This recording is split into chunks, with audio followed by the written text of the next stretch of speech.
अब तो award ceremonies का बिल्कुल भी मज़ा नहीं आता, to be very honest. How did I come from Bannu to Lahore? बाबा को मनाना थोड़ा डिफिकल्ट था। वो मुझे लॉयर बनाना चाहते थे। जब हॉट कोई नहीं लगता तो सेक्सी कैसे लगेगा, छोड़ें आगे चलें। मैंने कहा भाई एक लर्निंग एक्सपीरियंस से कर लेते हैं, हम पढ़ते हैं हिस्ट्री ऑफ कॉस्ट्यूम। अब मुझे क्या पता था कि इतना काम करना पड़ेगा। That was my first award when I was I think about 20। थोड़ा सा आदमी को थोड़ा मैनली लगना चाहिए, बिकॉज यू नो मतलब I don't want the man looking like me ना। इट्स ए नोन फैक्ट कि कास्टिंग काउचेस भी होते हैं। बड़ी खुश कि भाई यार काम मुझे वो मिल रहा है जो पाकिस्तान में किसी ने नहीं किया, तो भाई यार यू नो सुपर एक्साइटेड। इतनी डिफिकल्टी मुझे फेस नहीं करनी पड़ी। I was I guess lucky I think. हम कहाँ के सच्चे थे। लिखने का मुझे शौक हमेशा से था, तो मैं बकबक भी लिख देती थी। प्राइमरली अगर मैं कहूँ तो animal rights is my passion. I was talk about the good things, I still talk about the bad things you know that are happening. None. Coming from a Gandapur family, हम लोग की जो बैकग्राउंड है we are from Dera Ismail Khan. Gandapur is a caste. It's one of the strongest and most influential castes of Pathan.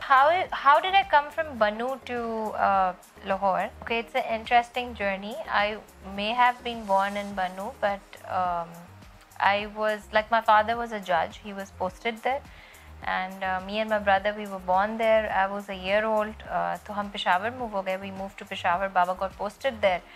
And so yeah, I mean I practically grew up in Peshawar. मैंने अपनी schooling वहाँ पे की और फिर मैं college गई तो I was in second year. तो लाहौर में Pakistan school of fashion design बहुत इन था at that time. Maria B was the graduating batch.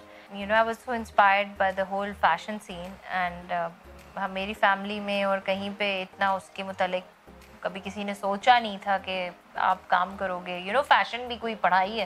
खैर मुझे शौक तो था, तो अम्मी को थोड़ा सा मनाया। अम्मी ने कहा कि चलो करते हैं ट्राई। तो फिर इस तरह से हुआ कि वहाँ पे एडमिशन्स ओपन हुए एंड आई थॉट कि चलो you know give it a try. बाबा को मनाना थोड़ा डिफ़िकल्ट था। वो मुझे लॉयर बनाना चाहते थे, तो मैंने कहा अच्छा ठीक है। खैर फिर हमने ट्राई किया तो मेरा कुछ हुआ नहीं जब मैं फर्स्ट ईयर में थी। सेकेंड ईयर में दोबारा इनके एग्ज़ाम्स हुए और मैंने कहा कि भाई मैंने तो यही करना है और साल में बैठी रही कि भाई मैं तब यही करना है और मुझे आगे यही जाना है क्योंकि एफएससी के बाद है। तो करते कराते वो एक हो गई, एक किस्मत में भी लिखा हुआ था थोड़ा सा, और ऑब्वियसली अम्मी की सपोर्ट थी और इस तरह से। So I got admission in fashion school and लो चल दिया हम पेशावर से Lahore. It was a very learning experience. Lahore का मुझे ऐसा कोई शॉकिंग एक्सपीरियंस नहीं लगा कि कल्चरल यू नो आपको शॉक लगे, because my mother was from KPK but she grew up in Lahore. तो समाउ हमारा जो अम्मा का और हमारा अपना बचपन लाहौर गुजरा। बट देखिए एक शहर आकर विजिट करना और उस शहर में रहना, there is a big difference. तो जब मैं आके रही और बहुत सारे मिक्स्ड बच्चों को मिली, कोई किसी कल्चर की बैकग्राउंड से था, तो ये it was a learning experience. अभी हम स्कूल में ही पढ़ रहे थे तो एक प्ले हुआ, उसका नाम था फैंटम ऑफ द ओपरा। शाह शरबील साहब का था। मेरे ख्याल में शाह शरबील ने अपना नाम इतना नहीं लिया होगा जितना मैंने उनका ले लिया है, because I talk about him in every interview. मेरे हिसाब से जो आपका एक तरह का उस्ताद होता है या जो आपको लाइफ में अपॉर्चुनिटी देता है या आपको एक इंट्रोड्यूस कराता है एक नई चीज़ से, so I feel that you know we should give credit to that person. तो Phantom of the Opera was a Victorian era का प्ले था and so I was doing the costumes and at that time I'm talking about say about 10-15 years back जब मैं school में थी, तो उनने मेरा तब बजट था about 30,000 and that was a lot of money for a school kid you know।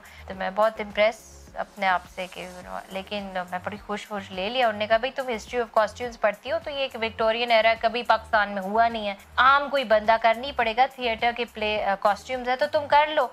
मैंने कहा भाई एक लर्निंग एक्सपीरियंस है, कर लेते हैं, हम पढ़ते हैं हिस्ट्री ऑफ कॉस्ट्यूम। अब मुझे क्या पता था कि इतना काम करना पड़ेगा।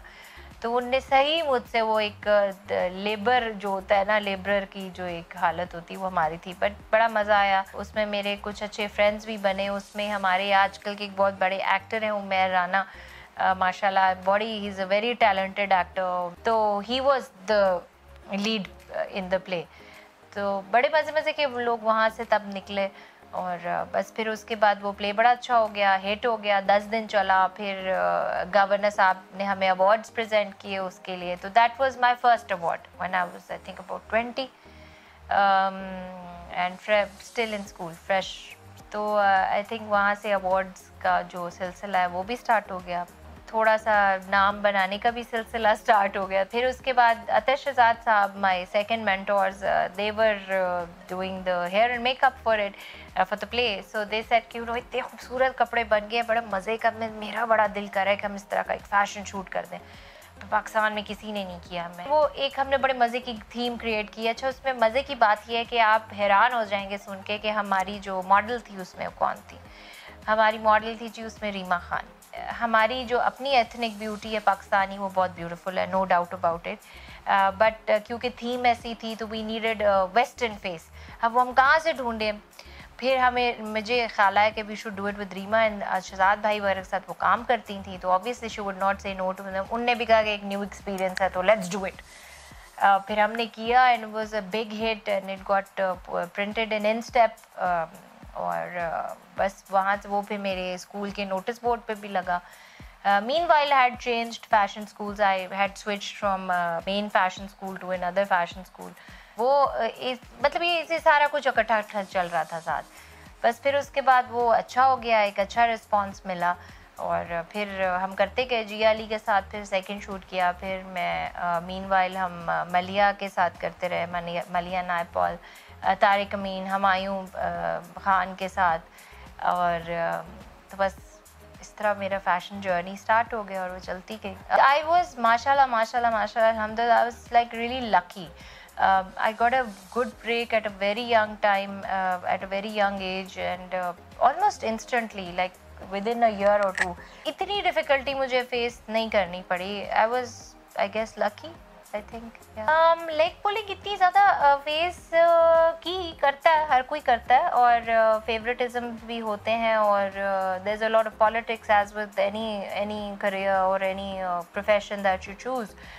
But I felt that with the fashion scene at that time, I'm not talking about the current fashion scene, I'm talking about that time, everybody was, they had their own thing going on, and Deepak Parwani was one of the designers who really helped me a lot. I remember that I did one of my school assignments on Deepak, and I talked to him over the phone, and he was so nice. And I said, I'm such a big fan and I've done so much research on your clothes, and then I shared some and he was so impressed. He was like, oh, you're doing a great job. आज तक जब मैं और दीपक मिलते हैं तो बहुत प्यार से वो मुझे हमेशा कहते हैं, हाँ छोटे क्या हाल है तुम्हारा? कहते हैं गुड। ये आपकी लेग पुलिंग ज़रूर होती है। समटाइम्स आपकी ब्यूटी की वजह से आपके वो आड़े आ जाती है। अब ये आपके ऊपर डिपेंड करता है। कुछ लोग होते हैं, आई एम नॉट किसी को मैं अच्छा बुरा नहीं कह रही, but it's a known fact कि कास्टिंग काउचेस भी होते हैं जो उसके ऊपर आराम से उनके लिए शायद वो चीज़ें कॉम्प्रोमाइज़ करना इतनी मुश्किल नहीं होती, वो ज़्यादा सक्सेसफुल होते हैं। कुछ लोग अपने शेयर टैलेंट की वजह से सक्सेसफुल हो जाते हैं। कुछ लोग ऐसे होते हैं कि वो टैलेंटेड होते हैं लेकिन उनको शायद वो ब्रेक नहीं मिल पा रही होती, तो they get that break. Similarly, I think that channels में भी ये बहुत होता है। मेरे अपने साथ एक दफ़ा ये चैनल में हो चुका है कि अगर आप सर्टन चीज़ों पे नहीं मानते तो आपके जो इमीडिएट सुपीरियर्स हैं, देयर लाइक कि भाई हमारी बात मानो वरना फारिग हो जाओ। तो यू डिसाइड कि भाई हम फारिग हो जाते हैं। वालिद साहब हमेशा ये कहते थे कि अपने प्रिंसिपल्स कभी कॉम्प्रोमाइज़ ना किया करो, और अपना ज़मीर जो होता है ना वो सबसे इम्पॉर्टेंट होता है। क्योंकि जब आप ज़िंदगी गुजर जाती है, आप बूढ़े हो जाते हैं, और जब आपका मरने का टाइम आता है तो उस वक्त आपके पास ना पैसा काम आता है, ना फेम काम आता है, ना आपके ये दोस्त या वो रिश्तेदार या वो प्यार मोहब्बत। सिर्फ अल्लाह होता है और आप होते हैं। यू शुड बी सेटिस्फाइड कि बस ठीक है, I've played my innings and it's time to go out, obviously. So transitioning from a designer into a journalist, so while I was a designer, I was still writing as a fashion editor for our publication called ILS. It was because of that publication that I gained a lot of fame as well, because we were doing a lot of content at that time which was not very common for other publications to be posting.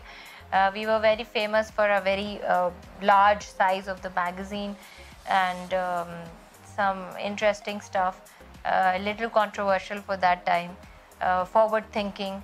When I was working on all of that, तो मुझे हुआ कि there are a lot of publications जो आपके western कपड़े नहीं print कर रहे हैं, तो I thought कि भाई कहाँ करें. That's when we came up with the concept of making our own publication. लिखने के लिए आपको लिखाई के लिए एक journalist ही चाहिए, and I was good at it. And my sister was good at being the chief editor, so she became the chief editor. I became the fashion editor, and I was making clothes and I was doing the shoots. I was already connected to all the models and the makeup artists and all of that.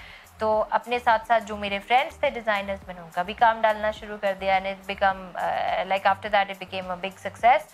लिखने का मुझे शौक़ हमेशा से था, तो मैं बकबक भी लिख देती थी like some journalists जो होते हैं. And then उसके बाद I started writing for different papers as well. हमेशा मुझे appreciation he milli for whatever I wrote, alhamdulillah. उसके साथ साथ ही क्योंकि हम awards पे जाते थे और functions होते थे, तो वहाँ पे मुझे सबने कहना शुरू कर दिया कि you're so well spoken, you should be on camera. ऐसे कब्बा से कौन इजाज़त लेगा? And then खैर he was like, okay, as long as you're like proper and anything, तो ठीक है. तो मैंने कहा okay, fine. So then I started hosting, and I started with some red carpets, and they became a hit, and I started doing a lot of red carpets. I started doing with the corporates, fashion weeks, awards and stuff, and इस तरह different brands. और फिर वो भी अच्छा चल गया.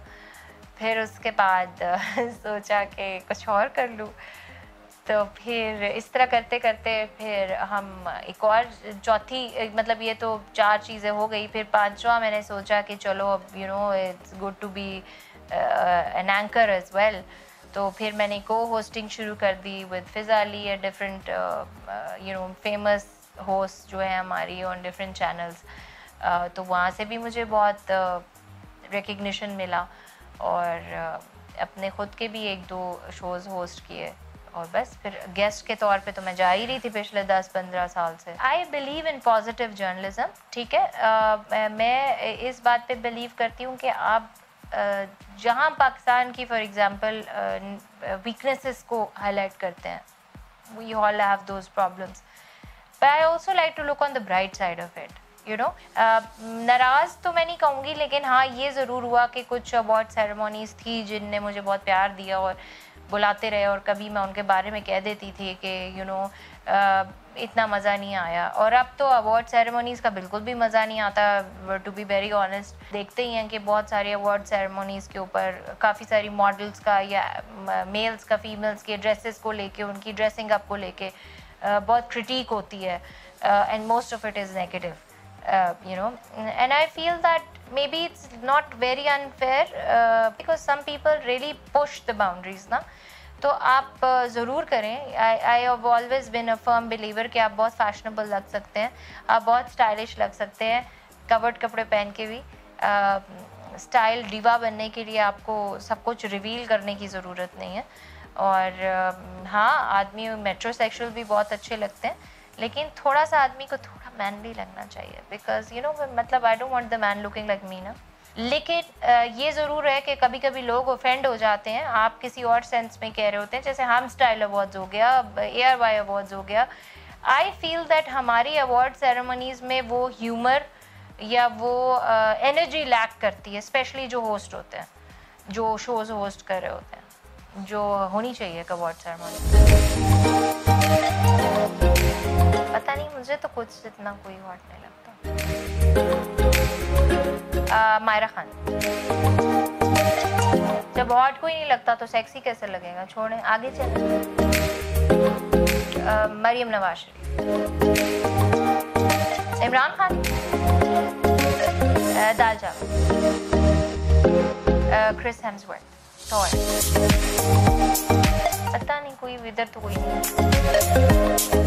Emil Khan, I like him. He's really good. Geeti Ara. But I like Imran Ashraf. I would say Diva, apart from my own magazine, because they do well.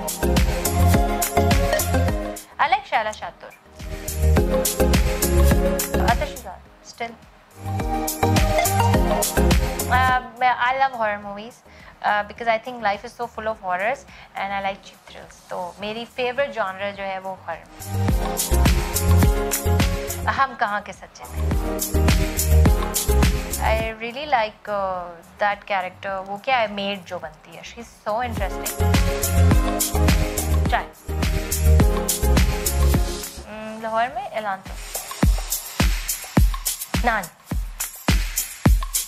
आजकल पाकिस्तान वरना अब्रॉड भी जा सकते हैं. पाकिस्तान में भी बहुत अच्छी जगह है. हाय बीच.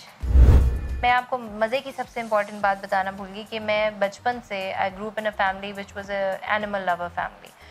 तो हुआ ये कि मैं आजकल हमेशा एंड उसी पे करती हूँ because I think the end is the beginning. It's a new beginning and like I said, I've been there, done that.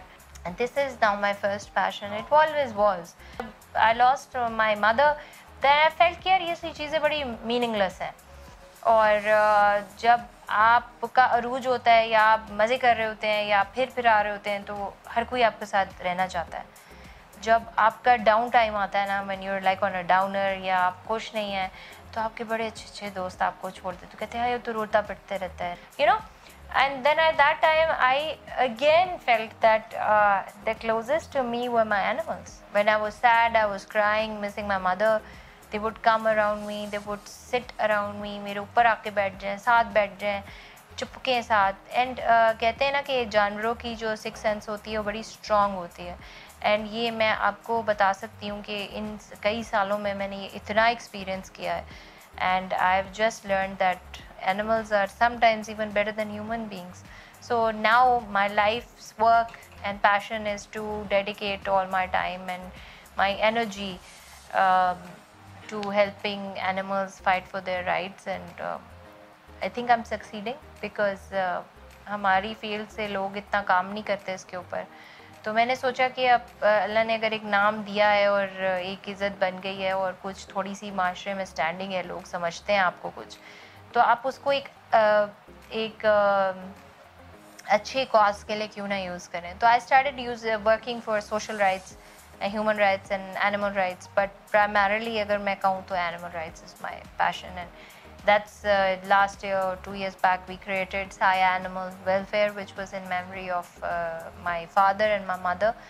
And it's kind of like a sadqa jariya for my parents that हम कुछ भी अच्छा काम करेंगे बेज़ुबानों के लिए और इंसानों के लिए भी, तो उसका सवाब पेरेंट्स हो जाएगा. So try my best to do all of that. And मुश्किल होता है सब चीज़ें जगल करना, लेकिन मैं करने की कोशिश ज़रूर करती हूँ. तो बस ये एक जर्नी रही. अच्छा, ये बड़ा फ्लॉप था, इसको हम काट देंगे. ऐसी इंटरव्यूअर देखिए, खुद ही बोल रही है, खुद ही कट करा रही है. अच्छा वहाँ क्या था नेक्स्ट? नहीं मैं अपना क्यों कहूँगी, पेंडू हूँ.